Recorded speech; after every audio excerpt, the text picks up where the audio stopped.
So a huge welcome to all of you to this session, and thank you for coming in the middle of the day, the middle of the night, whatever it happens to be for you. So for those of you who don't know me, I'm Lizzie Lockett. I'm the Chief Exec at the Royal College of Veterinary Surgeons, and I've been working on the Mind Matters International project with colleagues Adrian and Jen from AVMA. This is actually the second meeting that we've had this year of the Mind Matters International group. And this evening is a case study collection, we're calling it, and it kind of grew out of a session that we had back in March, which was particularly focusing on mental health in the veterinary field in relation to COVID. And I think out of that meeting came a great recognition that, yes, we know there are some problems and we really would like to do something, but what do we do and what's worked? And let's not try and kind of reinvent the wheel, but people are really keen to hear from others about what they've done, what happened next, what they might do differently. So that kind of really led to where we are this evening. And we've got a good variety of speakers for you this evening. So we've got topics that are looking at research through to kind of more hands-on interventions, things that are looking at supporting interns and residents, new graduates, and those who've been in practice a little bit longer. And geographically also a good spread from Ireland, the US, New Zealand, Australia, and also into Europe with a colleague from Federation of Vets in Europe.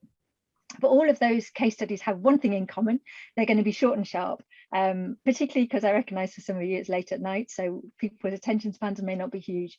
But also I think it's just a taster for you of the sort of information that might be available, and then hopefully we're starting to build the kind of community where if you want to know more information, you will feel able to contact the speaker directly and get that information from them, and hopefully everybody will be happy to share that.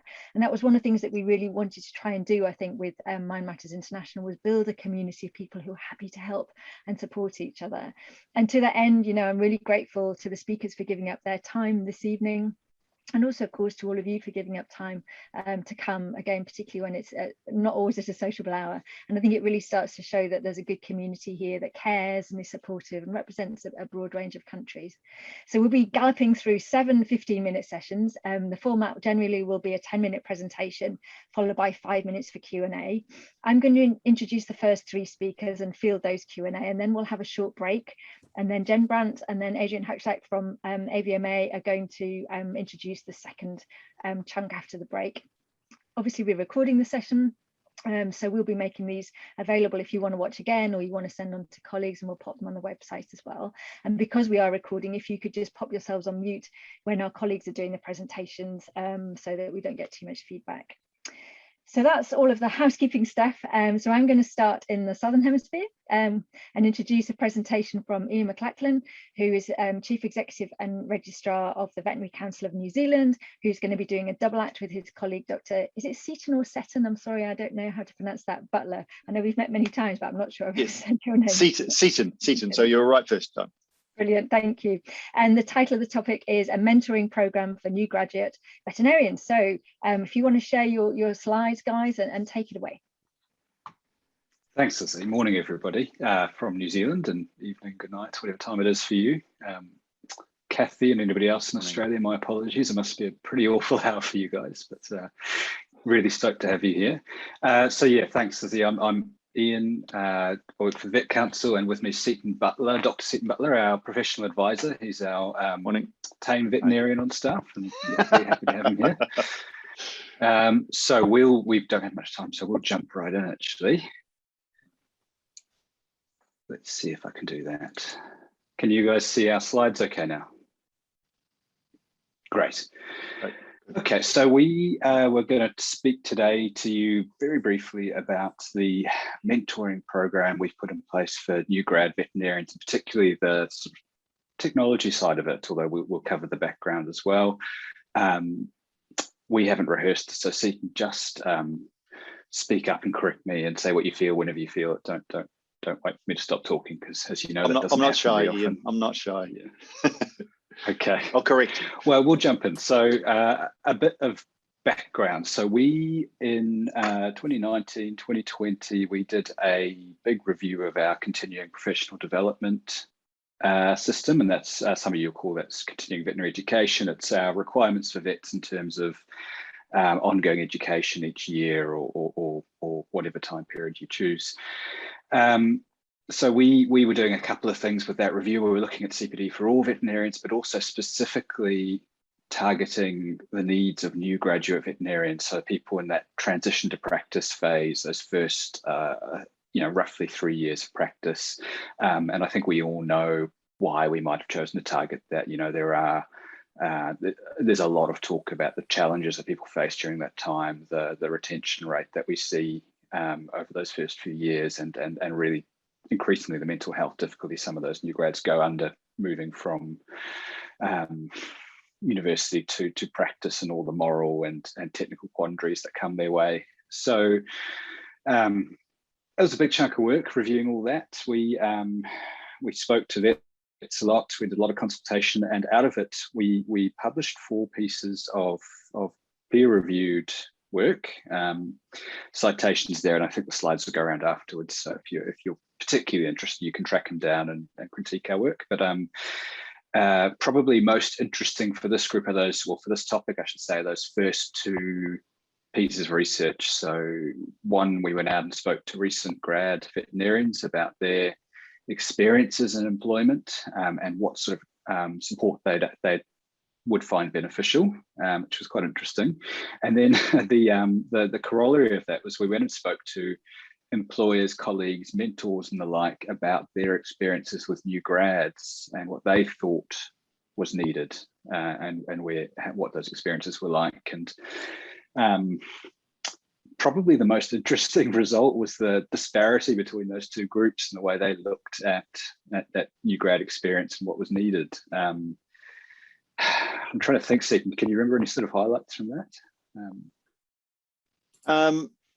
Not specifically. I think part of it was around culture, about how they interpreted what their culture was within the work environment, and the level, the type and the level of support that they were getting, where an employer would think, well, I'm meeting them at this frequency, and the employee needed a far more frequent sit down, debrief time and feedback, and there were gaps in the type of feedback that they needed and wanted. So I think sort of rather broad, but that was the gist. Yeah, I think that's right. I mean, yeah, the interesting one, particularly interesting one, was that that perception of their level of support. So employers and mentors and folk thought they were bending over backwards and giving a tremendous amount of support to new grads. New grads were saying, well, it's not that great, which was interesting, and not something we necessarily expected, but also something we've seen through COVID as well after this work was done, in terms of managing change and heavy workloads and things. We've had to remind employees a few times that, when people are under pressure and stressed, you have to do more than you think is necessary to reach them and to support them, which has been an interesting journey for us, and for employers. And the other 2 pieces of Can I just say one thing? I think one of the important reasons that we did this research was one to get a foundation for our thinking and where to go, but also we thought there was quite a lot of value for veterinarians in general to see there was some science and some evidence behind it. Being evidence-driven profession, we felt that if we just went off and came up with a nice idea, which a decade ago we decided that scoring CPD by points and making people do points was useful. In fact, now the science says there's absolutely no use for that at all, and no evidence that it works. And I think that's led us to feel that we need to be able to justify our decisions. I think that was an important piece of why we did this. Anyway. Oh, 100% true. Thanks, Stephen. Yeah, excellent point. I mean, yeah, it was dual purpose really. It gave us an evidence base to make change and to be satisfied that we were doing something good, or theoretically good at least, and also I think it helped with that sort of justification to vets and allied professionals in terms of helping them see, as you said, it played into the veterinary mindset that sort of, you need an evidence base to start off with, which is, if we're dealing with, airy-fairy lawyers like me, we just we wouldn't bother with that, perhaps. Wing it. So, yeah. And the other 2 were more generic pieces of research, not generic in terms of research, but in terms of what we're covering in terms of practice, preferences around continuing professional development for all veterinarians. So that 3rd one on that list is a survey of practicing vets, and the last one's a lit review. Which I really enjoyed. It's a good read if you like that stuff. And I didn't do much of the writing, so I'm not crowing here. It's Caroline Gates from Massey, who did most of the work on those. So turning to relevant results then, I guess, and this is very much a potted summary of stuff that's relevant here. So to distill it to the point of almost nonsense, we found that effective CPD, or we concluded, unsurprisingly, that effective CPD can be predicted around, a few factors like planning, some element of self-reflection or assessment, and we know, emphatically that collegial input and feedback is hugely valuable in terms of transforming a course or a piece or a learning activity into something practical and useful and valuable for behavioural change and practice improvement. None of that is particularly new or exciting, but it's good to have again, an evidence base behind the what we thought we already knew. And then so that diagram there is something that was developed as part of the literature review, a bit of a way of sort of sectioning off continuing professional development into 5 categories, if you like, 5 areas, I should say. We wanted to encourage, well, the literature review sort of emphasised that, there's a very, and the survey of vets emphasised there's a very big emphasis on things like technical skills and clinical knowledge. Most vets spend most of their time and most of their CPD budget doing things that enhance those 2 areas.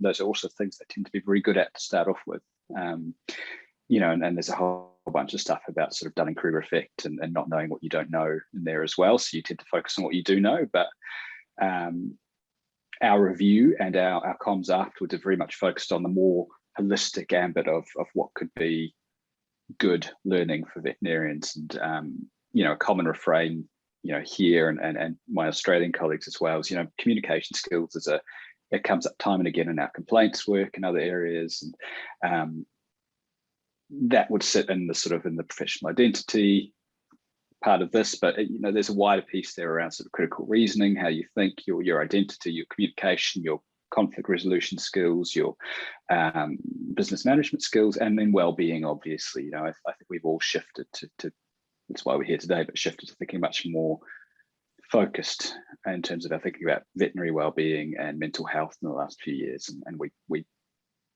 it was very clear to us that we couldn't leave that behind. So we came up with this sort of 5 areas. I don't want to call them categories because our old system was very much based on sort of, you categorize your CPD based on what sort of learning format it's in and whether it has chances for feedback and things. It was a lot of paperwork for vets, and what we didn't want people to think is that we're replacing 3 categories with 5. This is not that. This is a way of thinking about your learning. You don't have to tick all the boxes, but it's about helping you understand whether your learning is well-rounded or not. So yeah, that's potted summary. If you're wanting more on the results or where we landed and what we were thinking, there's a link down the bottom there that'll be in the slides when they come around, which has, it's basically our consultation webpage, but it has some useful information on where we landed and what we were proposing. Long story short, we consulted with veterinarians and they were all pretty 90% supportive of what we were doing, so we just cracked on and went ahead. So there was some requirements for all veterinarians that changed in terms of how they needed to tell us about the CPD they were doing and how they had to go through that process. And it's not dissimilar to what a lot of other of you have landed on in terms of a more of a cycle and a process rather than pure inputs. So not dissimilar to the Royal College's plan, do, reflect cycle. I think ours was something like plan, do, record, review, to use the same sort of language. But for new grad specifically, we added some requirements there. So we said, look, you need to have a planning session with a mentor or supervisor or somebody in that sort of space round about the time you start work.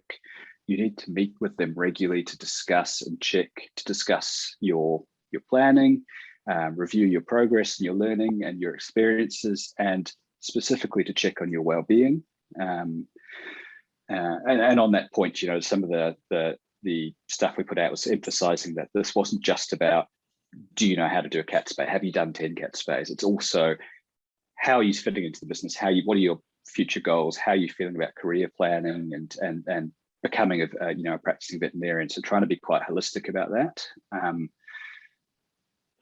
And the final point there is that we're deliberately pretty vague about who could be a mentor and how that would look and feel. So we know that a lot of large practices in New Zealand, or I should say good practices in New Zealand, have excellent in-house systems where they buddy people up. They've got dedicated induction and training pathways. They've got an excellent system. We have no need to replace that. They're doing a great job. We don't need to add more paperwork for them.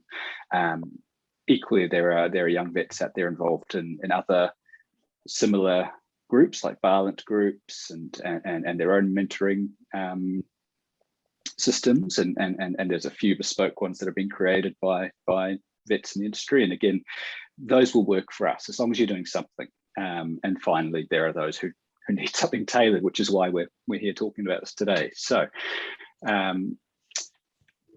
what we did is, for those people who we recognized there would be a chunk that didn't have a dedicated, didn't have that resource in their employment, or for whatever reason didn't feel comfortable using it, we thought we had to come up with some sort of tool for those folk, and for anybody who might want to make use of a VCNZ run or separately run independent mentoring system. So we had a good talk with the New Zealand Veterinary Association. We're quite lucky over here in that there's one association, one council, one government ministry dealing with vets. So it's all quite straightforward in a lot of ways. But we had a chat with them, and we decided to partner up and really enhance the system they were already running to make it work for us, make it work better for vets. Not that it was bad before, but there's, we can always do better, and it works better with our new system. So emphasis here, as I said before, there are multiple ways of meeting our requirements, but this is one for those who want to make use of it. We teamed up with the NZVA, and we now offer a couple of free courses. Thanks, Kathy. I think you were involved in that. On mentoring and for mentors and mentees. They're modular, they're online. You can start when you like and get through. They're not a requirement at the moment, but they are strongly encouraged. And we also have free access to a digital mentoring program for mentors and mentees. And that essentially is a system that uses a matching algorithm to match mentors and mentees based on their wants, needs, desires, areas of practice. You can cut and hack and slash that however you want it to match people up. It also guides people through the process. So it does some auto matching. You can match yourself with other people if you like, but then it'll guide you through that relationship. So it'll provides checklists and articles and guidance on the first few meetings and beyond. It does some gamification type stuff, I guess, in terms of tracking milestones. And from our end, it also gives some useful metrics on how the system's running, how it's being used, who's finding it good and who's not finding it so good. The big benefit for us and for the NZVA was that it takes away a lot of the admin of a manual system of matching people. It does most of it for us, albeit there's still a bit of, Seaton and some from the NZVA both step in there and check on how it's going periodically and check in with people. And I think probably for people using it, it's quite a simple, clean process, and it takes away some of that awkwardness of having to go and find your own mentor, or even if there's a list somewhere, bringing somebody up and saying, "Hey, would you mentor me?" It just sort of, if you're there, it guides you through it. It feels really natural, and I will say I've done it for. We use the same platform with my regulator, the Law Society New Zealand, and it is very simple. You just do it. You get matched with people. I've been matched with a few mentees, and it's just quick and easy and a safe space. And in that theme, I guess the flip side is that when somebody doesn't want to be matched, and I've had a mentee lawyer just sort of ghost me on there, and I think that's a good thing, because they can just, there's no awkwardness of them saying no thank you. They can just move on, and there's no serious consequences for them. There's no awkwardness. They don't feel pressured to be in there. They can just move on, and we all forget about it, which is, again, not a bad thing when you're trying to set up a safe, comfortable system for people to get into mentoring. So that's the system. Results so far. So at the 6-month mark, which was a few months ago, we looked at where we got to. So we initially signed up for 150 seats, which is, if you assume about half of those are mentees, that's about 3/4 of the BVSC graduating class in New Zealand. There's only one vet school, and it's about, in a non-lockdown year, we normally see about 300 odd new registrants, so it's not the whole cohort, but again, we knew this was just one small part of it, and we wanted to start of the mentoring landscape, I guess, and we wanted to start small to see how it was going. The good news is that it was going pretty well. So the quality score, people were satisfied with it, 4.2 out of 5, which was beating the platform's average for most professions, and certainly met our requirements. 58% of people who responded said they'd experienced learning and growth through the mentoring system, and 83% thought we should keep doing it. A few lessons that we've taken away are, obviously, we didn't promote it too heavily in the first instance. We put it out there, but we didn't push it too hard because we were getting close to capacity. But now that we've decided to expand it, we will be needing to push it more and drive more uptake. And we're thinking about things like doing some webinars for vets around mentoring, using some case studies and champions in the profession, and also thinking about some more non-traditional matching. So things like group loops, so one mentor to multiple mentees or vice versa, and that can facilitate things like Barland groups and things in the future, which we know are very effective. Nearly there. Apologies, we're probably about over time, so we are a little bit. If you just want to wrap us up now, Ian, wrap up. Yeah, absolutely. Sorry, Lizzie. I knew that was a danger. So future, we're looking to expand the program. We've just signed off on more budget for that, and we'll be looking to, for now, expand it to early career vets, so first 5 or so years, maybe first 10, depending on numbers. Over time, we want to see that continue to expand, and we hope to offer it to all vets, assuming all goes well in the near future. And bigger picture, we do want to see a bit of a culture change in our profession where it's normal and natural and just the default for all vets to have somebody that they talk to regularly, a mentor or a supervisor or whatever you want to call it. About, and I almost put about work on that slide, but really it's about everything, with a slight work focus, I guess. So that's where we're going. That's what we're hoping to do. That's a potted summary of where we've gone so far. Thank you very much, everybody. That's a picture of the Wanaka tree in New Zealand. If our borders ever reopen and you're interested in coming, we'd love to have you someday in the future. I hope that's not too far away. Thank you very much, Ian and Seaton, and thanks for ending on such a beautiful, relaxing picture. That was really, really interesting, and I think certainly something that we've seen from a college perspective, getting the right support in from an early age really can help with some of those longer term mental health and welfare issues. We have overrun a little bit with that one, and because we've got a lot to get through, I'm going to say, if you've got any questions for Ian or Seaton, can you pop them in the chat box? And Ian and Seaton, if you could possibly just keep an eye on that and maybe do a little bit of multitasking. Otherwise, we're going to end up having a bit of an overrunning. So I shall move on forthwith to Kathy Headway, so staying in the Southern Hemisphere, who's a wellbeing consultant and coach with her organisation Make Headway. And she is going to talk to us about a project that she did on behalf of the Australian Veterinary Association, Reflect and Grow programme. So Kathy, over to you. Thank you, and thank you for having me and having the opportunity to talk about this. So let me just give you a rundown of what I'm going to talk about. So we're going to go to the what, the why, and the how. What are we doing, why we're doing it, and how do we make it sustainable, which is always the question, I think, in our profession. So what we are doing is a membership to a series of monthly Reflect and Grow webinars. And so these are an interactive online discussion group with a group of 6 to 12 people plus a facilitator, and with great diversity. So the AVA decided in recruiting people into this to make it open to AVA members, AVA non-members, and anybody within the industry, which was awesome. So we had nurses in there, we had practice managers, we had vets in there. It's a free-ranging conversation, which is a little challenging for us to get our heads around in the beginning, because we are so used to being fed information and to have it all very knowledge-based, whereas this is quite free-ranging. And at the beginning, I ask people what's one thing you'd like to get out of this? And that really is almost all it needs to run for 5 or 10 sessions, is to find out what one thing that each person wants to get out of it. There's stuff that turns up in each month, as well as what they came into it for in the beginning. It is facilitated, and the facilitation is important for many different reasons. The facilitation is about safety.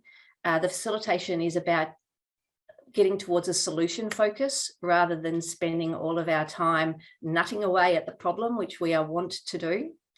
And the facilitation is also about trying to teach people to sit with difficult emotions and not to try to reassure people falsely and try to fix them and tell them what to do with their problem. So there's a whole lot of the things that the facilitation is about. Just stepping back to diversity for a minute, having a range of different roles within the profession is really fantastic. Having a range of ages and stages is also really helpful. So for example, you might be a newer graduate and be thinking about your supervisor, leader, practice manager, owner, and thinking, geez, they just go off and play golf all the time and they don't really work very hard. And having somebody who's not associated with your practice, who is in that role, can really help you to get a better understanding of those people. There also can be a case for having groups that just are for certain types of people. And so, for example, new graduate groups, I think, can work very well. Likewise, leadership groups, practice owners often become quite isolated. And so that can be a really good group to have too. Monthly is a nice amount of time. 1.5 hours is a nice amount of time. 1.5 hours allows for you to discuss without being didactic. Monthly, people save things up for their meeting, and that's enough time and not too much time to make it difficult for them to make the commitment. The two key principles that sit behind it are to be safe and to be brave. And the safety is about thinking about whether there's any conflicts of interest between people in the group and sharing their names beforehand to see whether there's any reason why they would not be able to be safe in the group. It's about confidentiality. We know that we have small industries. We all know each other, or know there's very small degrees of separation. And so we've got to maintain confidentiality and potentially have an agreement at the beginning around that. And it's also about sharing to the extent that you feel comfortable to share, knowing that that's going to vary depending on where you are right at that moment. So it varies from session to session. The other part is to be brave, and that's to encourage people to talk about the hard things and to also express emotion. Our industry doesn't like to see emotion very much. We're encouraged to be emotional flatliners, and that emotion's got to go somewhere. And this is a safe space for it. There are tears in almost every session, and yet it's not uncomfortable. So there's also anger, guilt, frustration, all sorts of things. Where the Venn diagram intersects and we have safety and bravery is where the gold is. And going back to what Ian said, that's where the behavioural change happens. Behavioural change doesn't happen with knowledge. It doesn't come from reading about mindfulness, for example, or, there's so much information. It's about interacting with that information and discussing it and going, but I don't think this and I think that actually gets you to the point where you might change your behaviour. So the why, there's lots of whys, but let's just go with these 3 whys of the reflective practice group. The paradox of veterinary work, the fact that we find it both stressful and engaging and satisfying and enjoyable. And the point of a reflective practice group is to bring the experiences of your work or where your work intersects with your life outside work, and to look for ways to have more of the sunshine and less of the clouds. We know that our non-technical competencies are really important, and they're harder to teach, and they're certainly not well taught by being didactic. And so this is a really great way to improve your non-technical competencies. So it may be communication, it may be engagement and motivation, it may be resilience. There is a lot of support for the concept in the literature. It is mostly anecdotal stroke small studies, because there's so many compounding variables that make it difficult to actually get the research. And there's not the money perhaps behind it in the solution to get funding to be able to do it. But it's discussed in the medical literature. It's also discussed in the veterinary literature. And there's small studies. I asked the participants, as I said to you, why they joined the group at their first session. And so we've been doing this since July 2020. So we came into COVID, and we've had 2 groups. We've had 5 groups who've run since then, and we've had 5 sessions for each group. So it's a relatively small commitment. And I think we had to have a low bar to get people to encourage people to join. So this is what they said. This is what the participants have said they've joined for. So they wanted to change their patterns of thinking, whether that's perfectionism, overthinking, negative social comparison, those sorts of patterns of thinking that get quite ingrained in us, to improve their relationships. And often that's with colleagues and bosses. Sometimes it's with clients as well. They want to have less stress, anxiety, burnout, less isolation. They want to feel more balanced, sustainable, motivated, and improve their emotional intelligence. They also want to help to support others and contribute to change. So people saw joining the group as being part of the ripple effect of doing something that might help others. So some testimonials here of what people say about it.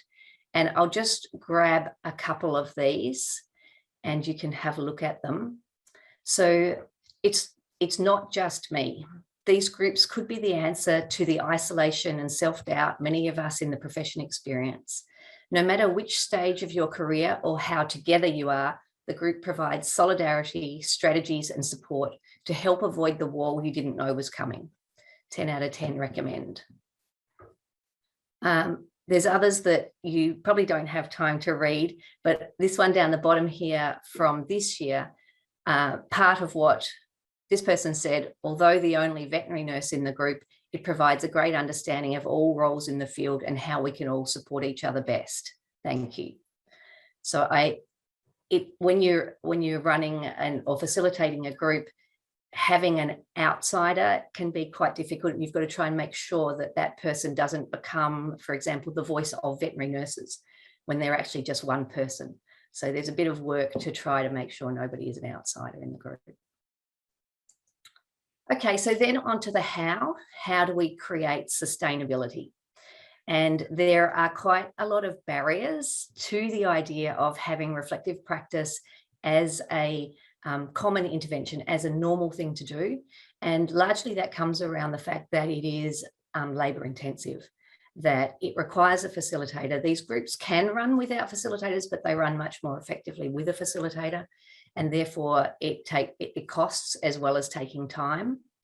And how do we scale it up, and the mindset? So these, in my mind, as a very optimistic person, are very overcomable. And I think the first thing is thinking about just normalizing this right from early in your career, so that if we were using reflective practice more in a university setting, that helps to normalize it. We can have nudges from the regulatory bodies to I'm taking on board that CPD points may not work so well, but having an idea for people, or setting an expectation that some are around non-technical competencies and some are around reflective practice, that helps to normalize that we do this sort of thing. Perhaps having greater education around the fact that many other professions and industries do this when they recognize that they work with people, whereas we tend to think we work with animals. So if we think about the fact that we actually work with people, then that might help to normalize it. And the other thing that I think is really going to make a big difference is to do it in work time. And this, the Reflecting Group program is not running in work time, it's running in the evenings, because that was the time when people are doing it from individual practices that they were able to do it. And yet there are many corporates now who are running this in work time. And from my point of view, the work is part of, well, the work is, there's lots of occupational stresses. And I think it's just reasonable and logical to think that we debrief and de-stress and decompress within work time, rather than it being something that we do outside work time in order to come back and be well. Okay, so that is the what, why, and the how. And we have time for questions, maybe, Lizzie. Over to you. Thank you so much, Kathy. That was so interesting. And I've heard a lot about this programme, but to actually hear it from you as a person who's sort of the inspiration behind it, it's been really fascinating. And there was a line in there I think was amazing, that veterinarians are encouraged to be emotional flatliners. I mean, so true, but you know, we all know that every animal comes with a person attached, and that emotional engagement is such a key part of it. So thank you so much. I think we've maybe got time for one question, and then the rest might have to go in the chat box, because we are running a little bit behind. I can see Mackenzie's also put some useful information in there about a US program. Does anybody have a question at all, or are you happy to pop them in the chat box for Kathy as we move forward? Can't see any hands. Maybe we can work on that basis, that you'll kind of pop them in and we'll end up having these conversations going. I'm sure there'll be lots of rich conversation happening, but thank you so much, Kathy. Thank you very much, Lizzie. I hope everybody hears me. Well, good morning, good day, good evening to everybody. Indeed, the presentation will be given by Florentina Timenga, and I just wanted to briefly introduce Florentina, because Florentina is an intern in the FE office. She's a last year student from Utrecht faculty, so she's in her last year of veterinary medicines, and she will stay with us until December. And she specifically will work on mental health and diversity, equity, and inclusiveness, because these are topics that are part of our FE strategic plan 2021-2025. And on a later stage, we want to set up a specific working group on that. But in order to see what to cover in this working group, we're doing this preparatory work and collecting examples of what is working and what is not working. And so this meeting really is great for us, because it gives us exactly the sort of information that we want. We started to work with a survey, and Florentina will give you the first preliminary results of the survey. We did it together with the World Veterinary Association. So Dr. Patricia Turner is here also. Florentina only started 2 weeks ago, so it's really very preliminary results, and I hope you will enjoy it. Florentine, the word is to you. Thank you, Nancy. I'll share my screen now. Let's see.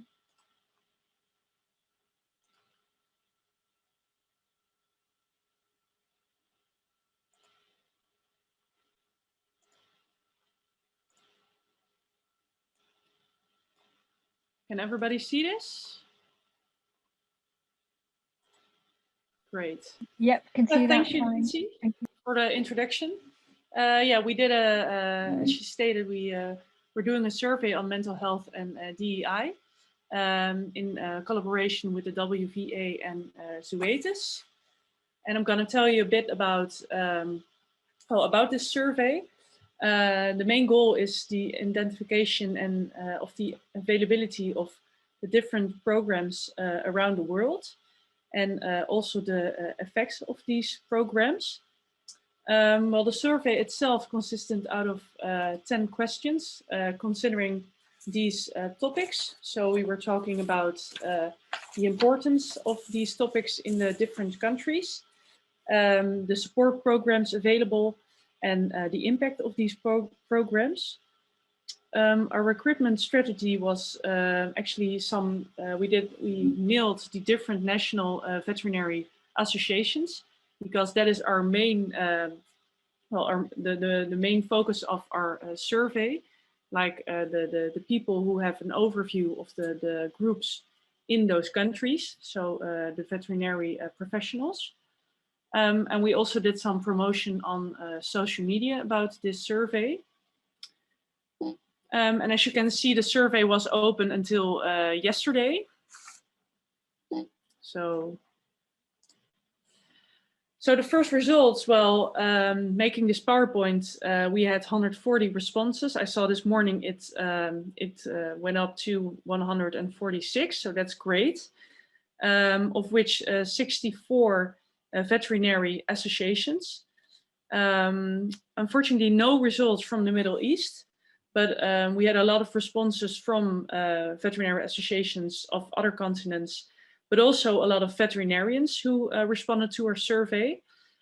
Important is that we did exclude all the other veterinary professionals working in the veterinary sector. So for instance, nurses and other assistants. So as we can see in this graph here, we differentiated the results from the veterinary associations and the veterinarians, because we're not really interested in the programs or solutions in the private clinics or the one-man clinics. No, we're really looking at those larger groups, larger organizations.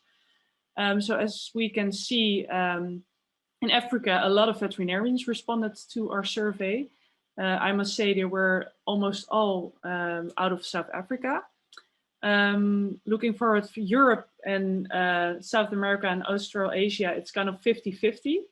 And Asia and North America, only large organizations and veterinary associations responded to our survey. So here is an overview of one of the first questions that was considering the mental well-being. How important is it in your organization or company? And we see here, like in Africa, 11 responses, Asia 8, and so forth. We had a lot of response from Europe so far, so that is great. As you can see in the red is the no part, so if it's not really that important, and we see especially in Africa, well, this topic is not so well known yet, not very considered important. Could be, of course, the background of those things, the causes. We still have to look further on, but it could be cultural. It could be that there are other priorities. We see there's more attention paid in the Western countries or Western continents like Europe and North America. And Australasia, we only had one response from a veterinary association. So it's a bit, we cannot really state much about that. So here we have one of the second questions that was about the diversity, equity, and the inclusiveness. How important is that in your organization, your country? And we're seeing like Africa is doing slightly better actually. Also, it's a bit better in North America. So could be also historical backgrounds. And Europe is actually doing a bit worse compared to the mental health answering. So, and here we have a global summary of the mental health and DEI programs that are available.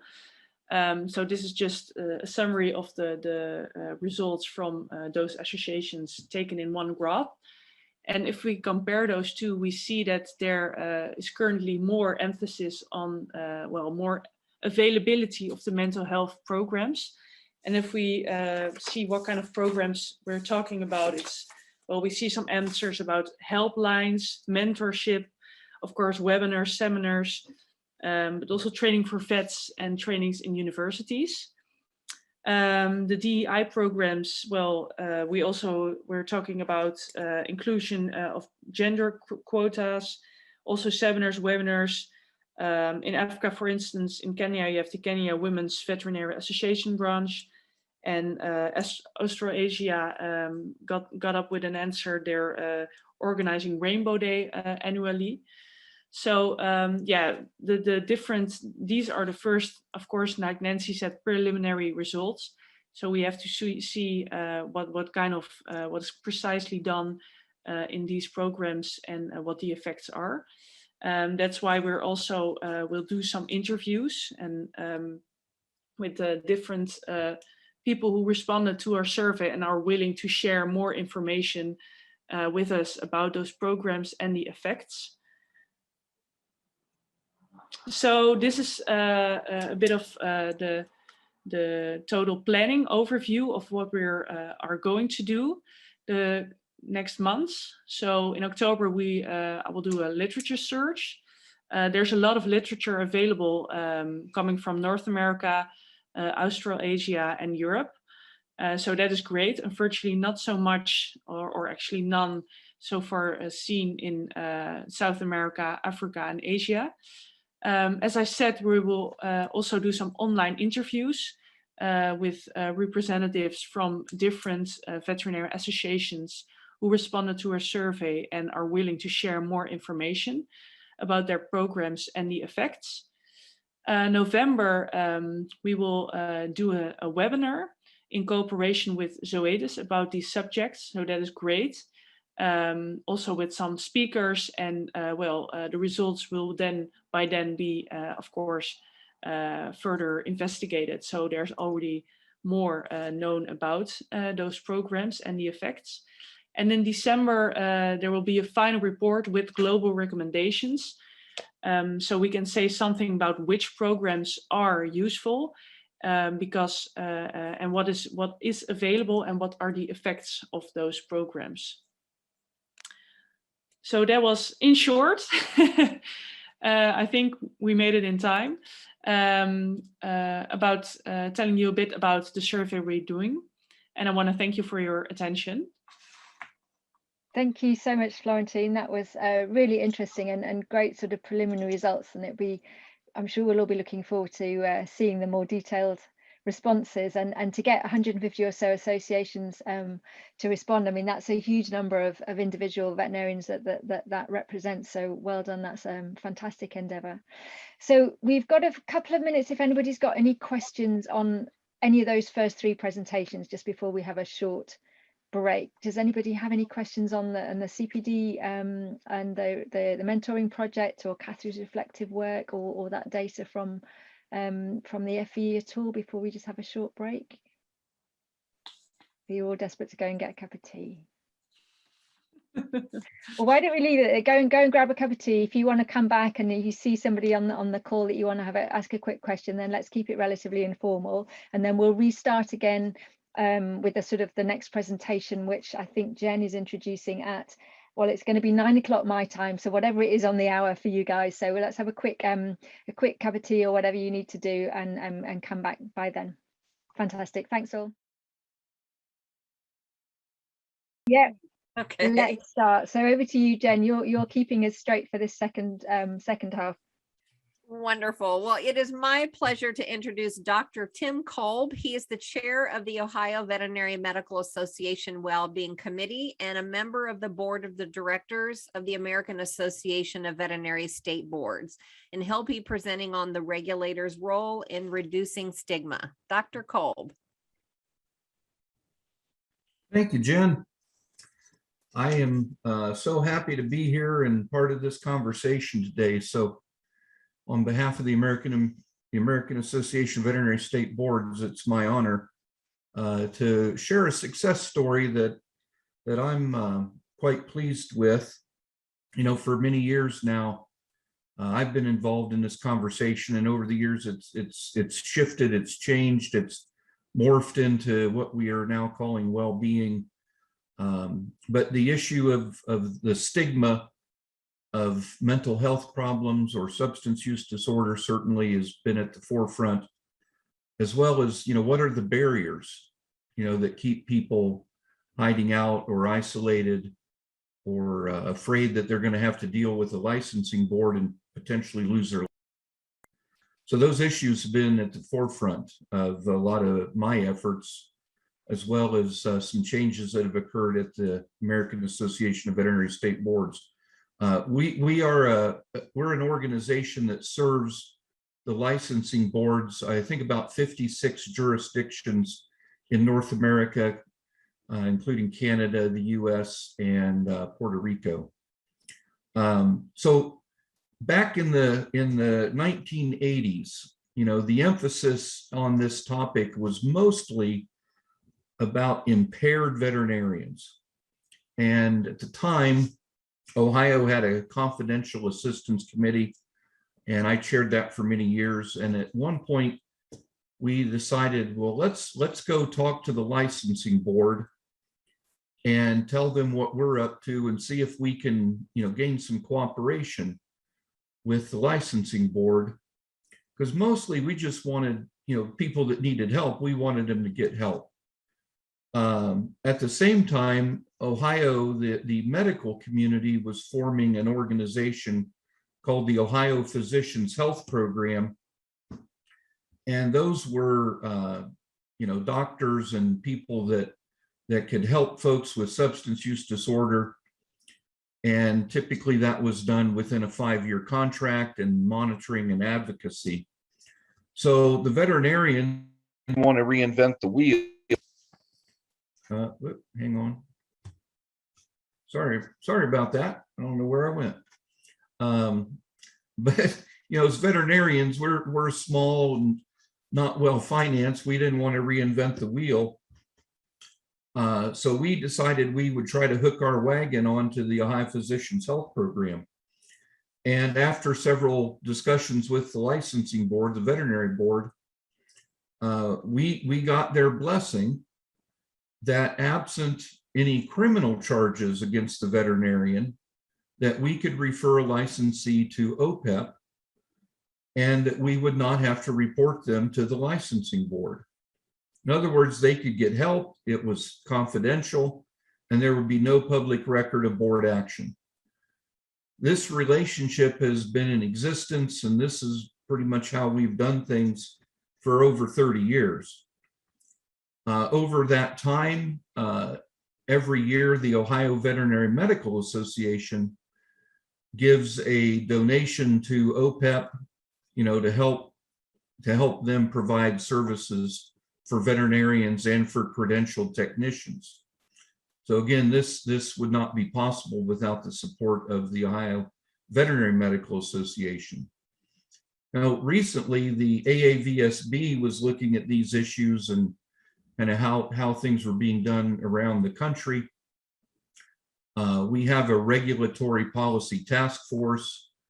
Teresa Sturr, who's the executive director of the Ohio Veterinary Medical Licensing Board, is on the regulatory policy task force, and through her efforts and the work of a lot of others, they were instrumental in updating the language of the Practice Act model that AAVSB has.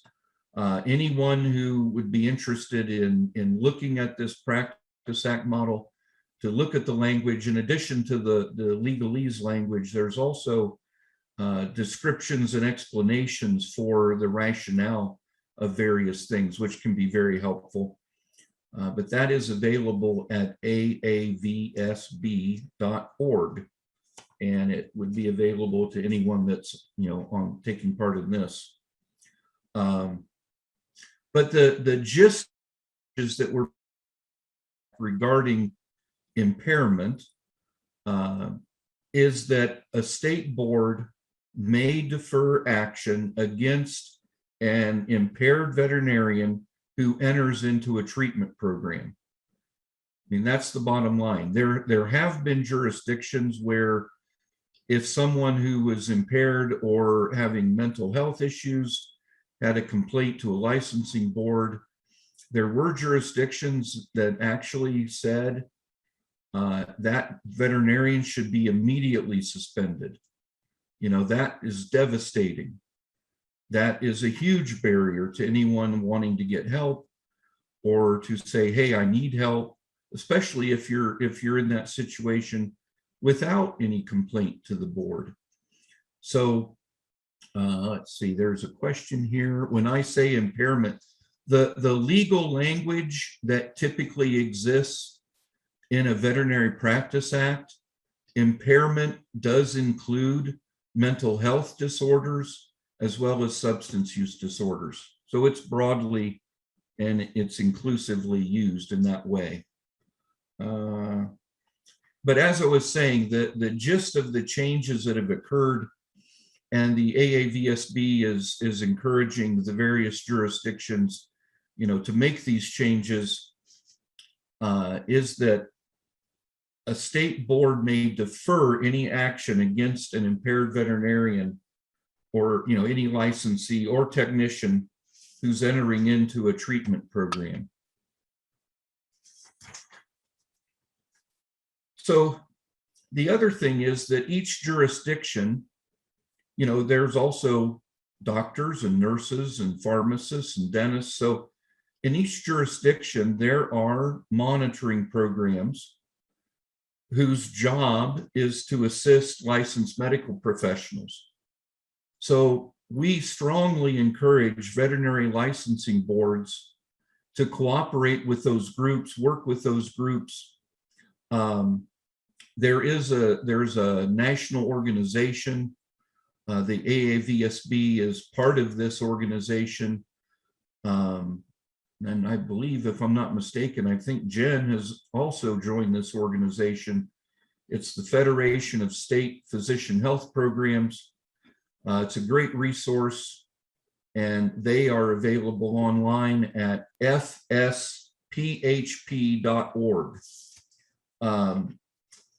You know, in Ohio, it's called the Ohio Physicians Health Program. Each state may have a somewhat different name. I just want to give you some statistics just to give a little context to like what's been happening in Ohio. So this data comes from the Ohio Physicians Health Program. So in the previous 5 years, not counting the pandemic years, there have been 65 contacts with veterinarians as well as credentialed technicians who have sought help at OPEP. Now, out of that group, 28 folks have entered into monitoring agreements, which is a 5-year contract. They're monitored, you know, various things that folks should be doing for their health and well-being are kept track of, and they serve as an advocate if there are any issues that might come up with the licensing board. Now, out of that 28 contracts, 40% of the veterinarians entered into the contract confidentially with no involvement from our licensing board. Our licensing board does not know anything about those folks, does not know that they're getting help with OPEP. 60% of the veterinarians did go to OPEP because they went through a consent agreement with the licensing board. Of the RVTs that are a part of that 28, all of them were referred by the licensing board. So maybe we've got a little better job letting the technicians know about what's available through OPEP. So, you know, in summary, there are basically, there's 3 ways for anyone that is having mental health struggles or substance use problems. There's basically 3 ways one can get help. So on your own, privately, you can get help. And that's, I'm sure there's many, many people that do that. The only problem for licensed professionals is sometimes boards get involved. So, you know, if you go privately and want to keep it private, there's just no monitoring, there's no advocacy for you. The other option is self-referral. Folks can go to the physician health program, be evaluated, have a diagnosis, get a treatment plan for whatever they're dealing with. And if they sign a 5-year contract, they are monitored, which for drug and alcohol, that involves random testing. And then there's monitoring and there's advocacy. They'll speak on the board in your behalf. They make periodic reports to the board if the board knows about you. And then lastly, the board gets involved. There may be a consent agreement and you're referred to the PHP. The statistics from the PHP, at least here in Ohio, are for the folks that are involved in and complete a monitored program, 90% recover and are in recovery at the end of that 5 years. Now, again, I think that's speaking specifically to the substance use folks. Really, right at this point, there's really 2 key issues that we're confronting.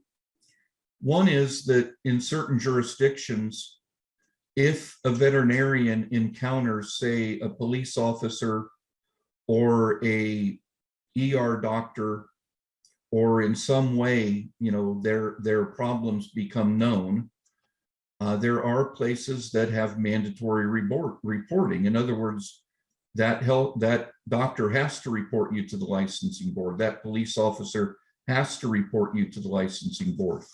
There are jurisdictions where that's the case. Ohio is not in that category for veterinarians.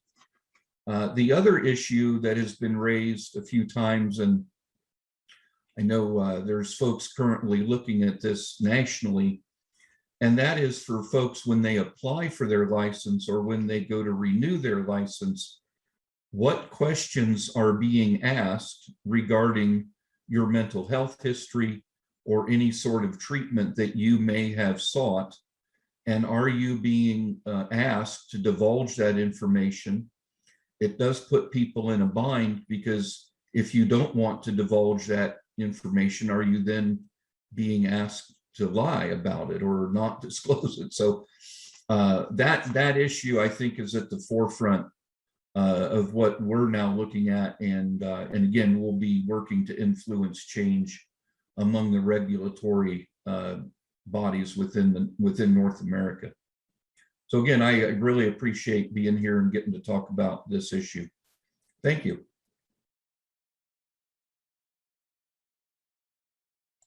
Thank you so much, Tim. We appreciate hearing that information. In the interest of time, again, we'll prompt you to utilize the Q&A for any questions. And so that brings me to introducing Aiding Healy. I hope I'm pronouncing that correctly. She is the Communications and Information Governance Officer for the Veterinary Council of Ireland, and we'll be talking about the Safe Vet Smart Handbook. Thanks very much for the introduction, Jen, and good evening, everybody. I'm just going to share my screen now. So I'm going to speak to you about the Safe Vet Smart Handbook. So I'll start by giving you a bit of background about the Safe Vet Smart Book, I suppose how it came to be, the challenges that we faced, what we did, what the results were, and future plans.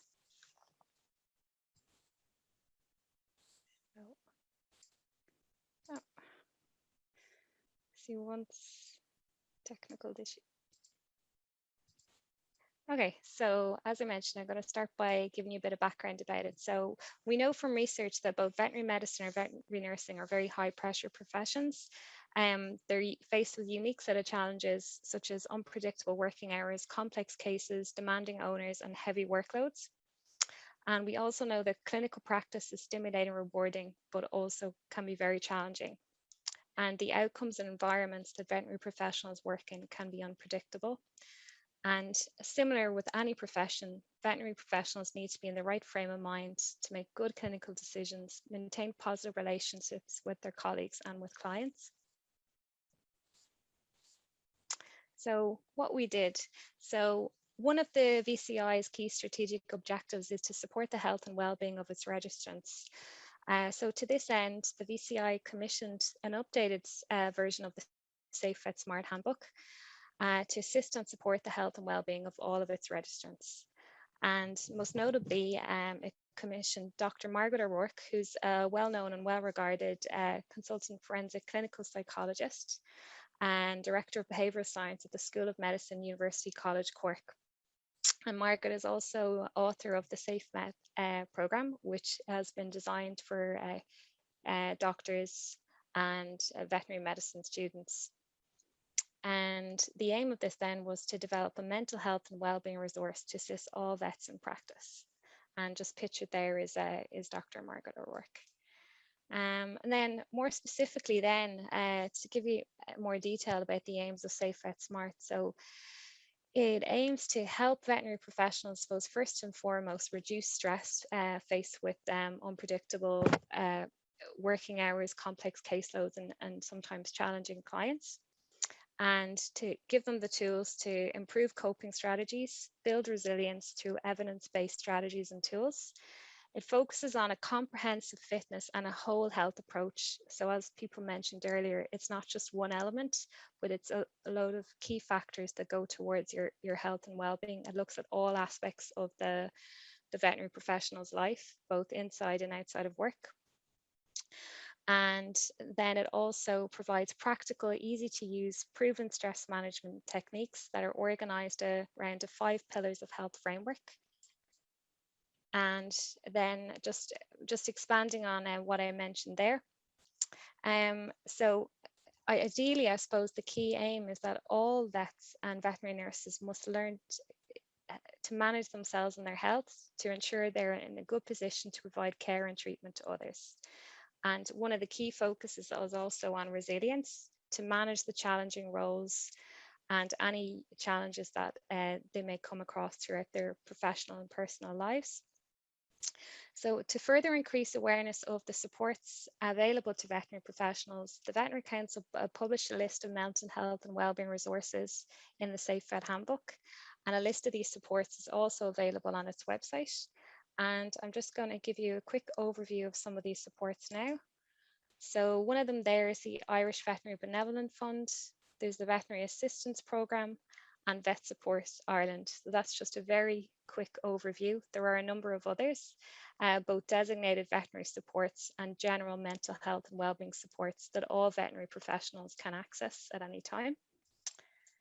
And then I'm going to go back to touch on to give you a bit more context about the Safe Vet Smart and the idea that it's based on. So it's focused on a 5 systems of whole health approach. So the idea then is that health and well-being is the result of what we put into and how our needs are balanced in all these 5 key areas. So again, all areas are connected. So what we do in one area of our life affects what we do in another area. So this could be everything from, your finances, your life roles, your relationships, both within and outside of work, and family, and what you do for leisure, and if you have activities and have downtime. All these have proven to be really, really important in managing stress. And then I'm now just going to focus on these 5 pillars again in more detail. So Safe Vet uses this approach to help it design a plan and framework for success and good health. And you can see these 5 pillars here on the screen. So these are your body, mind, behavior, context, and spirit. And these are aimed to cover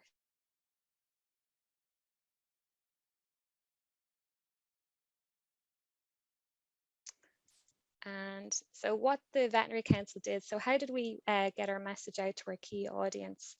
So there were in November of last year, so the Veterinary Council launched the Safe Vet Smart Handbook.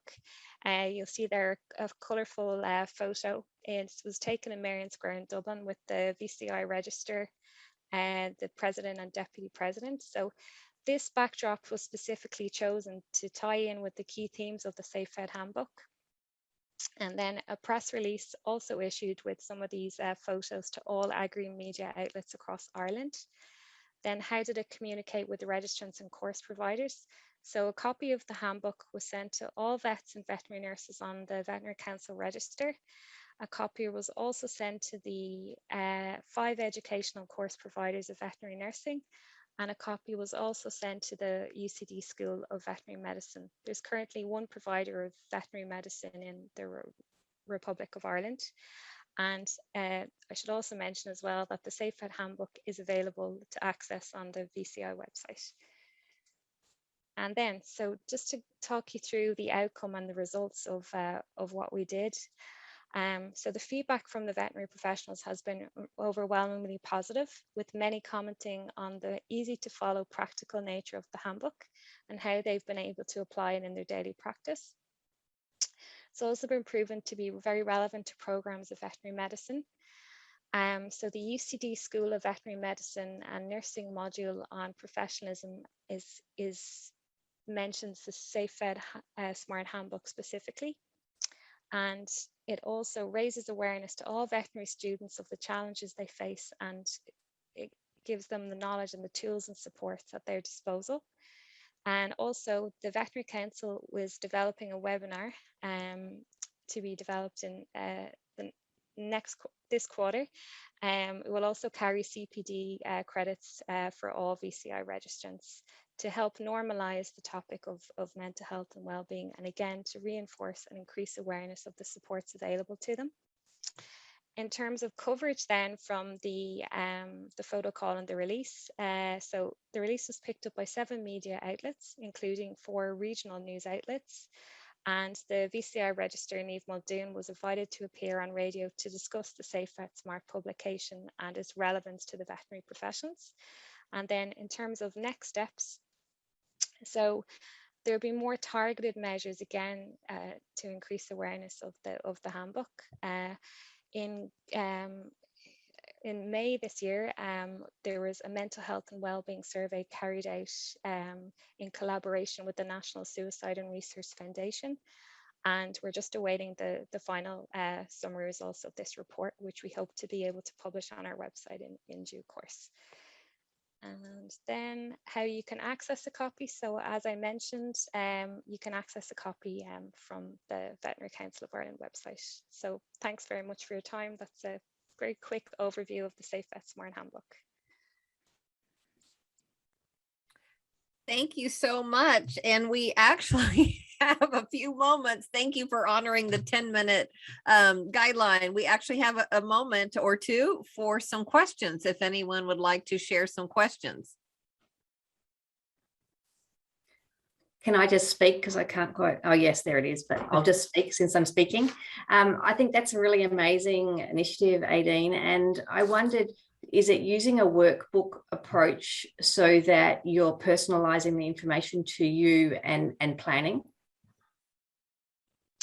It is, exactly. So there's very practical kind of strategies. I hope you can see this on the screen. So it might possibly not, but so it has a series of checklists and kind of, as I mentioned, kind of easy to follow steps that you can apply in practice. So it's definitely based on kind of a practical workbook approach that you can use or refer to when you're in practice at any stage.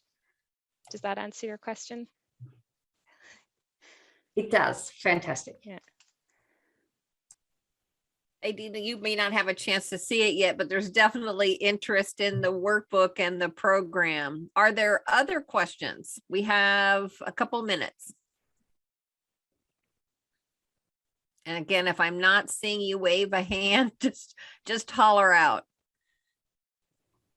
Yeah, I was wondering, like, how many practices are already putting it into practice? Like, is it spread through the country, or like, did you already get some feedback from the effects, or well, from the popularity of it? Well, feedback kind of anecdotally has been really good from the veterinary professionals. I don't have accurate figures on the number of practices that are applying it, but I mean, it's possibly something that we could look at, maybe, you know, capturing a survey of kind of how many have found it useful within practice. But I know anecdotally the feedback has been very positive. I suppose the main things that they focus on is that you know, we all know that vets are very busy and veterinary nurses equally, but that this is designed that they can take steps or kind of chunks from it that they can apply. So it's not like a manual that maybe you have to read cover to cover, but that there's certain sections that you can take from it and adapt to your practice. Okay, thank you. Additional questions?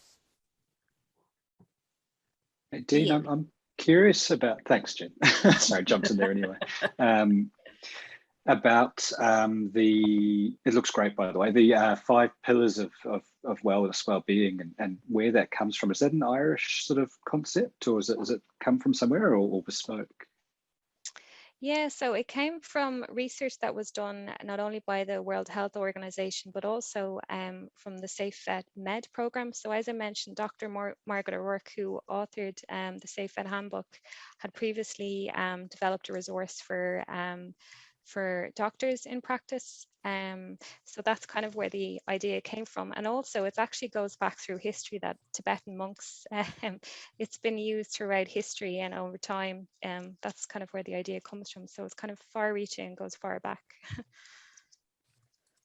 I ask it similar to, we've got a Maori health model in New Zealand called Te Whare Tape Whā, which is the house with 4 walls. It's a very similar idea and similar topics. So it was intriguing to see the parallels. Thank you. Problem. Thank you. Time for possibly one more question. I feel like a cat chasing like a tennis ball, trying to screen for everybody. I don't see any additional hands up. So with that, it's my pleasure to turn over the show to Adrian Hochstad of the AVMA. Thank you, Jen. Fantastic information. We have 2 more case studies to look forward to. The first is my pleasure to introduce Dr. Julia Abram. She represents the Federation of European Companion Animal Veterinary Association, and in her own country, she's the president of the Estonian Small Animal Veterinary Association. Her presentation is titled The Art of Connecting. So Dr. Abram, the floor is yours. Hello, I'll just share my screen, and you already did such a beautiful introduction that I am skipping a minute of talk. So can you see? Okay, thank you. So I am a kind of a person like in the middle of everything. I am a product manager by day and the president of Estonian Small Animal Association by night. And I'm not that traditional practitioner because I do some online consulting in vet medicine, nutrition, but my overall work is more in driving around Estonian clinics and seeing different vets, different clinics, different practices, and how everything is done there. Just a little picture of me doing my vet practice. So one thing that I've noticed, and I kind of always known, is that no matter how beautiful everything looks on the surface, every clinic, every person has their own problems that they struggle with. So my journey started about 3 years ago with a new job after paternity leave. And I kind of, as I come from the knowledge that everyone has problems, I started thinking, what can I do in my office place to make other people's lives better?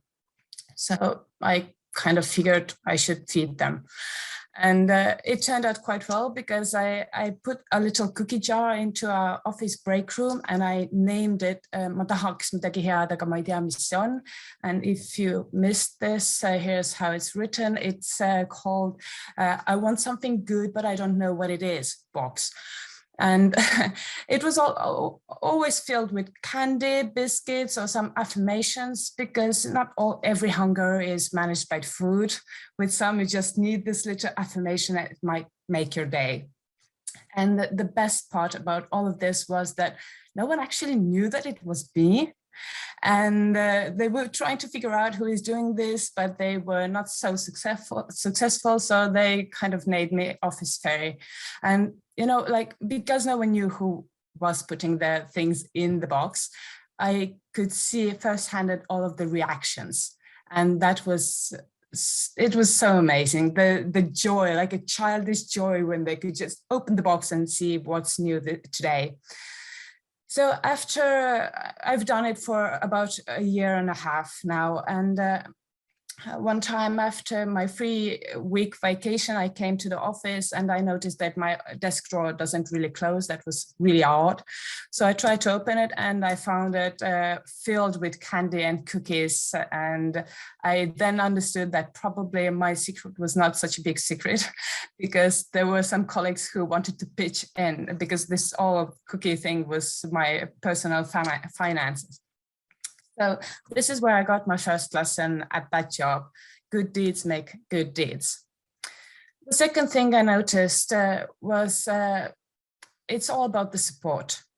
It's being empathetic and trying to see the other people's perspectives, telling people how you feel about them, what you admire about them, and like being really specific. Make them laugh. Laughter is so important, just to make everything, even the hardest situations, to just lift this heaviness.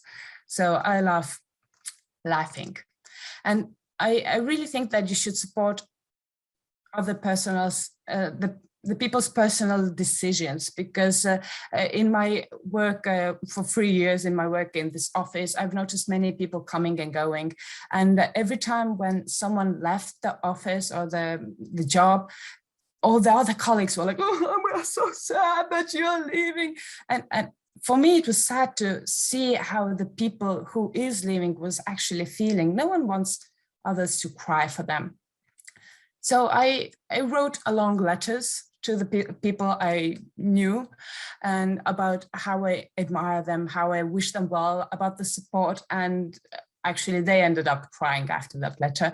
But the thing is that they knew that there are also people supporting their decisions, because if they are leaving, it's not because they love the job and they want to stay. They are leaving because something wasn't a fit and they needed a change of scenery. And it is good to support those decisions as well, because they're choosing their mental health above other people's or the work. And comfort people, because some people just want to cry, like filter some of their emotions, and that's it.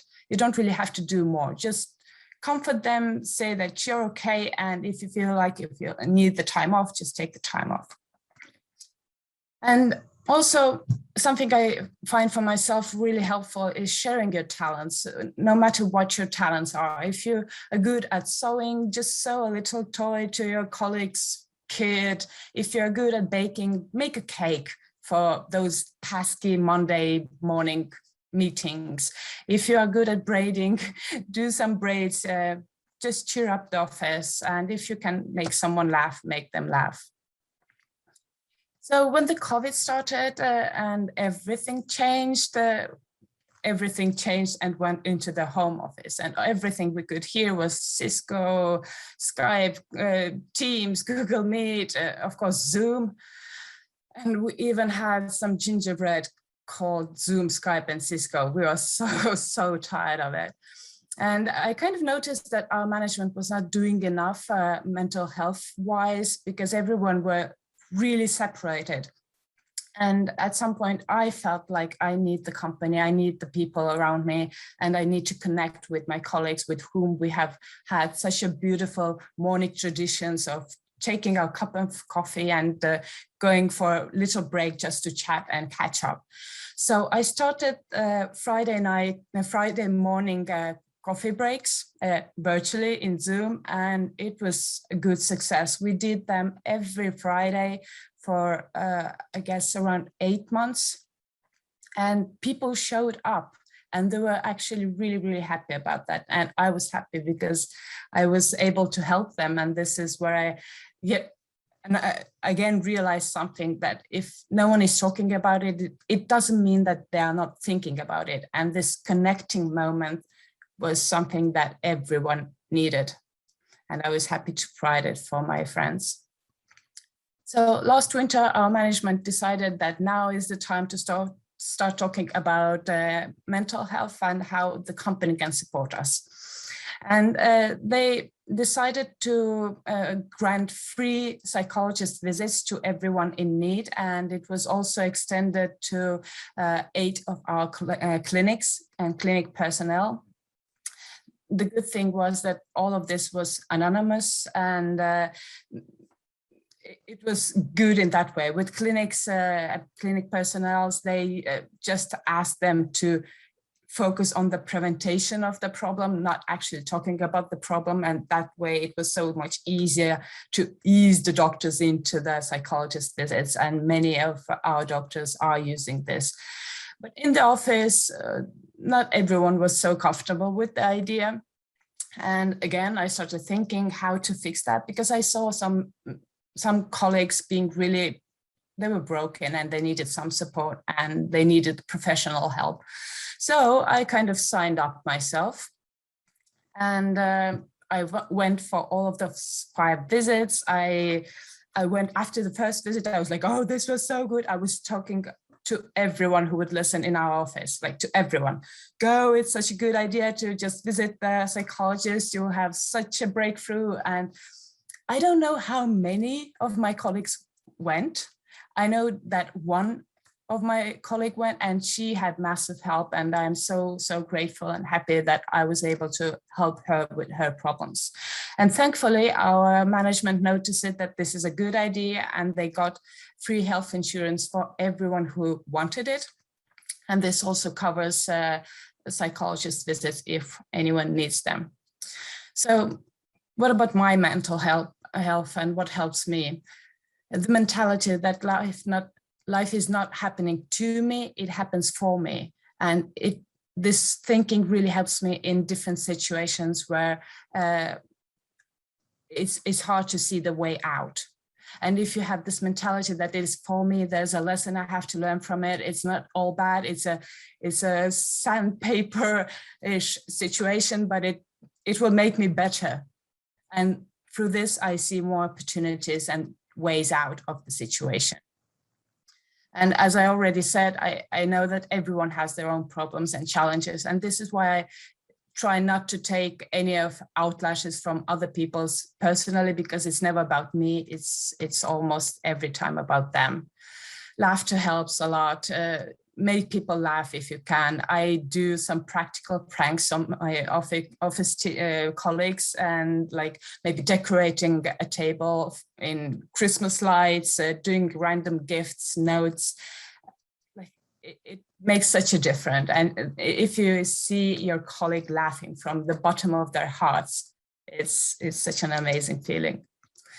And of course, if joke, then joke about myself. This is a picture my kids drew and presented to me. Of course, I put it on Facebook right away with a comment that I should probably wear some clothes in my office days. And I got massive feedback from this, probably because of the droopy boobs. And well, it's funny because it's true.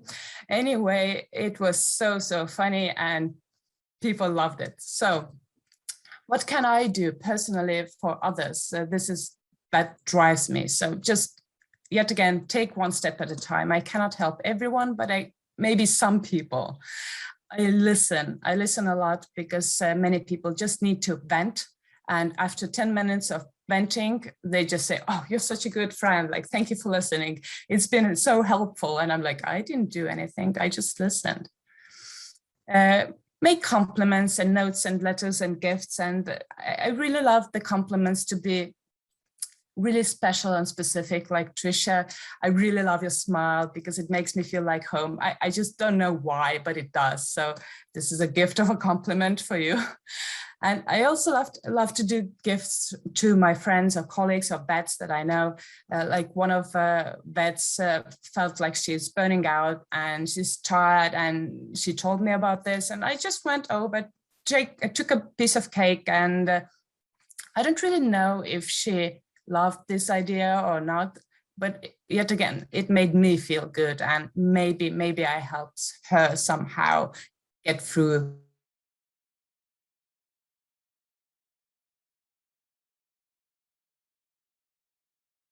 negative, and if you're going like la la la la la la, you will not see a way out. And if you focus on the positive, then positivity will be all around you, and you will see so much more different choices and different ways to get yourself out of the pesky situations you have them. And thank you. Like, I would really want to thank all the people from Mind Matters International for doing this case study here. I hope we can I think we have already got a lot of good information and good ideas how to proceed with the mental health in the future.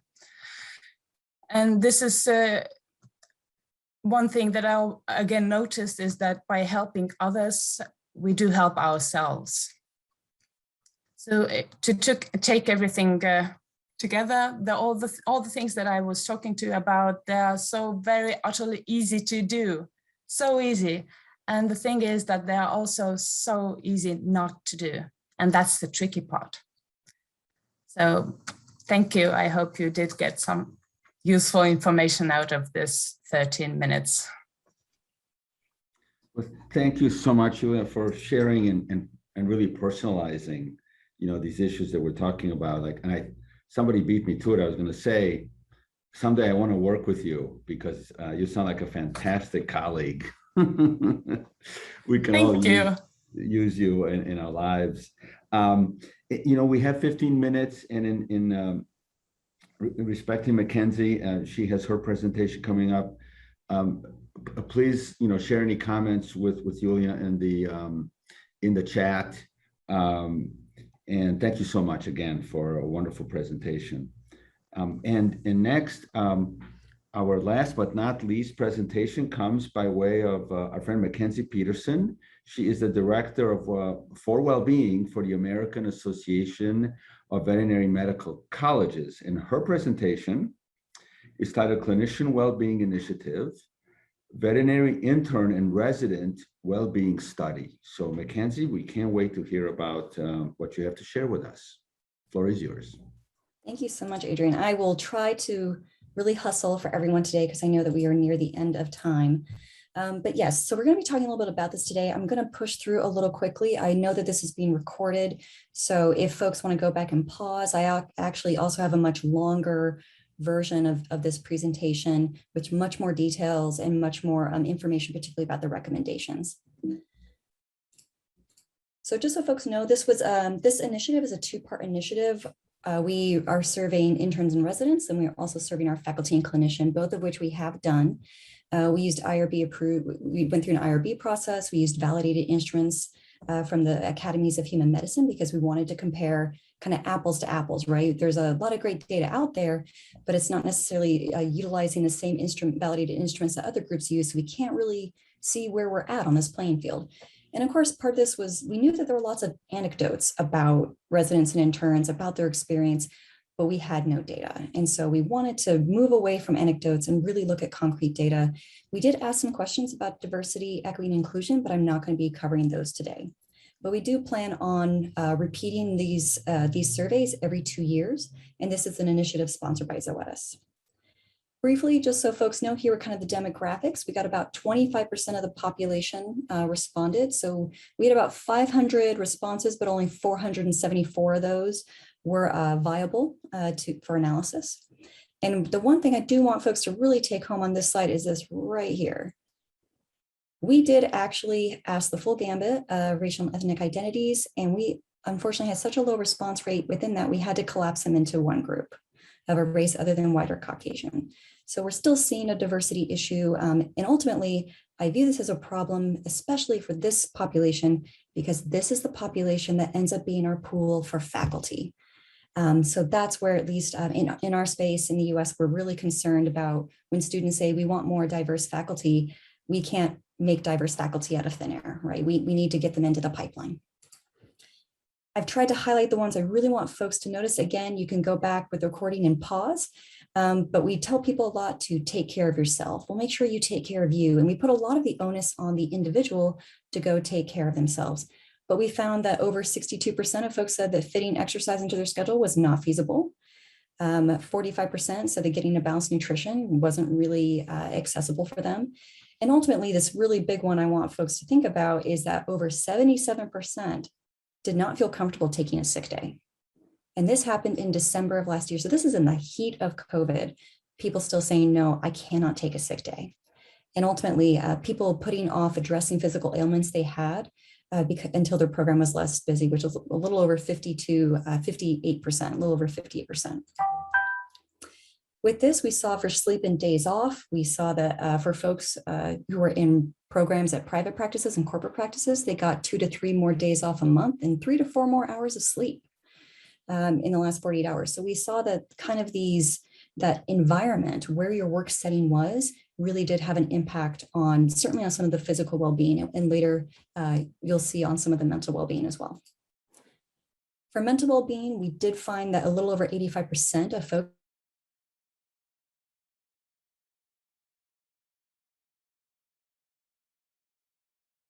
those who identified as female or single or disabled had statistically significant higher or more severe depression scores than their counterparts in those categories.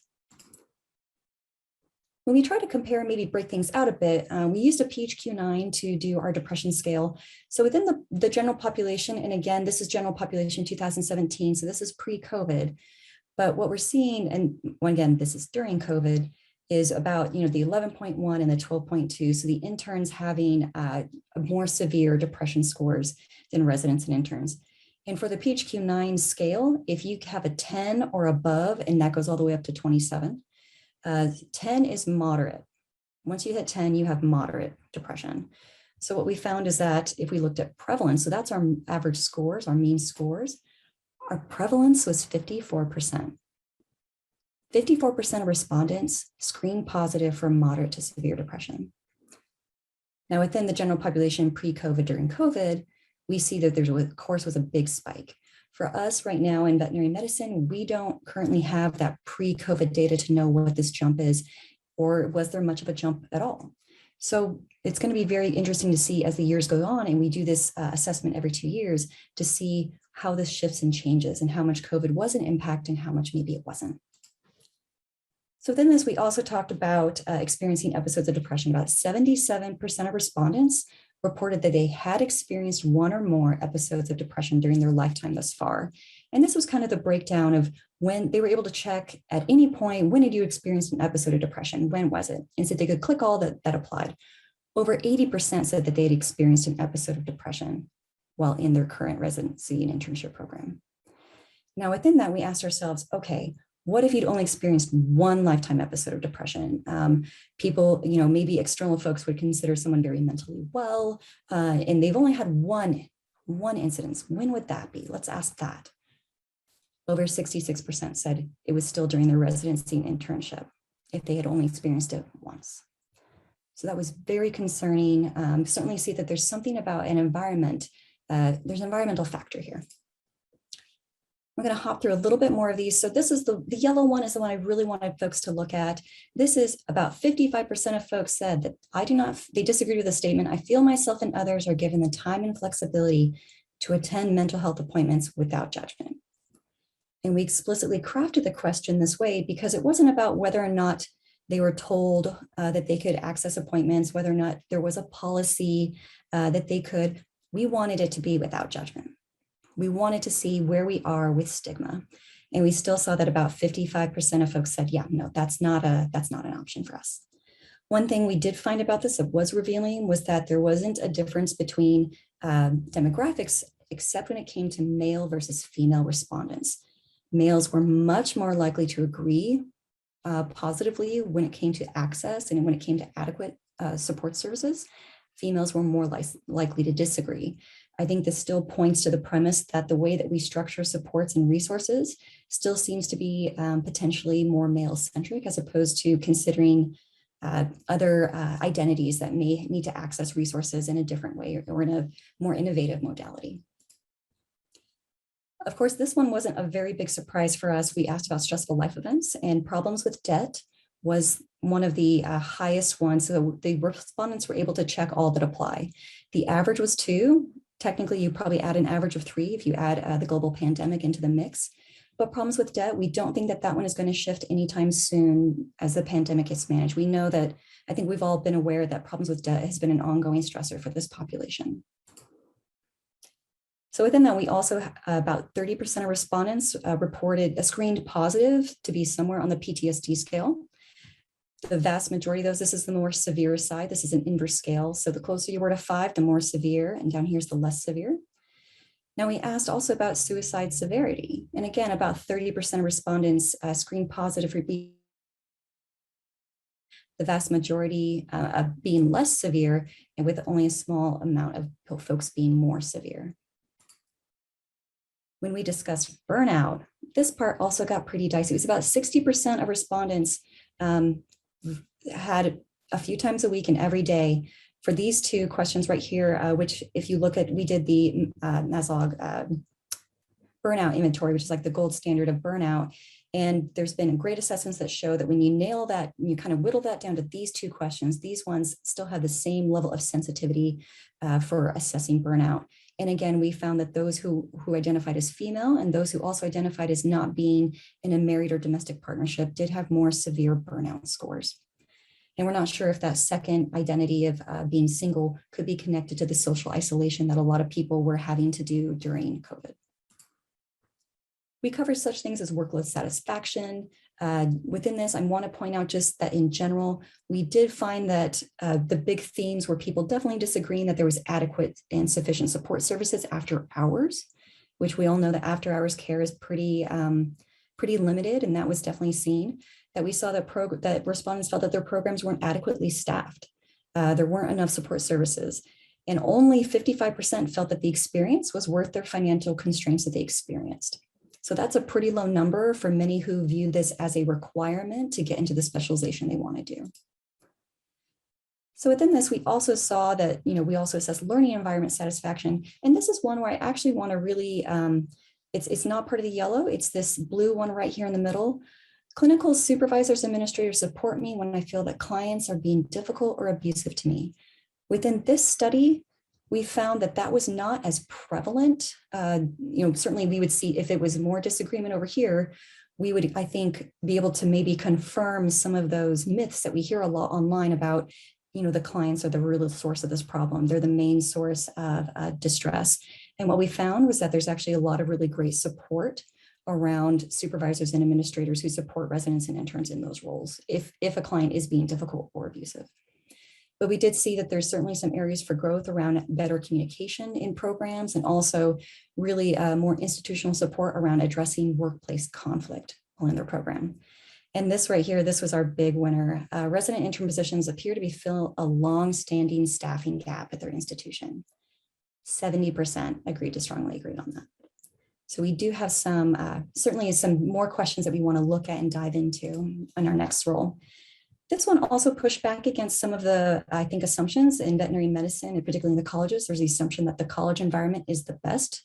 When it came to interns, we found that that was statistically not the case. Actually, the interns who were in private practice were more satisfied with their learning environment, had better neurotic anxiety scores, and also lower depression scores. So that was very interesting for us to see. Some things that were no surprises, we found that emergency medicine and small and large animal surgery had more worse well-being scores. And that diagnostics, imaging, radiology, oncology, and climpath and pathology had better learning scores than their peers. As far as we looked at the programs with higher satisfaction, this is a list of, I'm not going to dive too much into it, but these were the list of the themes of programs that had higher satisfaction had very distinctive attributes. And we also saw that there were programs with a lower satisfaction had these very distinctive attributes when we pulled out our qualitative data. Now I'm going to hop over a little bit to some of the evidence-based approaches and interventions. Of course, we always at AVMC are looking at this through a systems-based lens, a community-based lens. We want to look at being preventative rather than reactive. And we also really want to explore how to create environments, programs, and policies that optimize well-being for everyone and really minimize distress. So within this, certainly a lot of the evidence-based literature supports us looking at environmental factors. We know that organizational-based interventions are more effective than just targeting individuals. And we also know that leaders need to prioritize this issue and they need to show that leadership buy-in across the way. and that ultimately we need to look at customizing all of our approaches to the career phase, the specialty, and the practice setting, because we did see a difference in all three of those categories. Within this, I won't dive into this. This is the rest of the presentation doesn't dive into it, but the longer one, I do have a recording of that. We go deeper into these four kind of overarching themes that we saw for those who want to come out with recommendations or develop interventions, addressing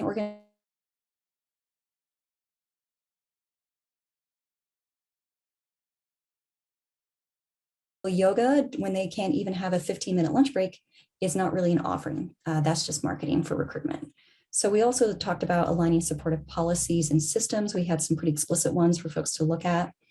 And also around that, I think a big topic and theme we've heard a lot today is enhancing mentorship, professional mentorship. So within that, we are in the process of identifying some CVMs who may be interested in piloting some of our recommendations. We did do our faculty and clinician survey, the results of which will be ready for public dissemination next month. Here's a list of our validated instruments that we use. We are shifting away from the neuroticism assessment. We are shifting that over to the Generalized Anxiety Disorder 7. And within that, thank you so much. I think I flew through it and I still got 2 minutes before the hour is up. Thank you, Mackenzie. Let's try to sneak in a quick question. I probably shouldn't dare, but anyone, a question for Mackenzie, and thank you for the really insightful survey data. And I will add, I will leave the Zoom link open for a few minutes if anyone wants to add a question for Mackenzie or any other presenter. We'll certainly try to get them the questions and get back to you with the information. So I don't see anyone with any questions. So with that, let me close the event by thanking all the participants, especially the presenters. We've gotten some tremendous information. This is wonderful. I feel like we're developing this international community of veterinary well-being, and they're, sharing best practices and what we're going through and what's working, what's not. Just a great event again. I want to let you all know the recording. We are recording. The recording is going to be made available to you. We're going to be sending to you a questionnaire for feedback, and please let us know what you think would be appropriate or desirable for future events. We've had 2 through MMI, and I personally think they were fantastic. So thank you again for participating, everyone. I am looking at any other questions in the chat box. And with that, we'll see you next time. Thank you again, everyone, for participating. Thanks, everyone. Thank you so much, everybody.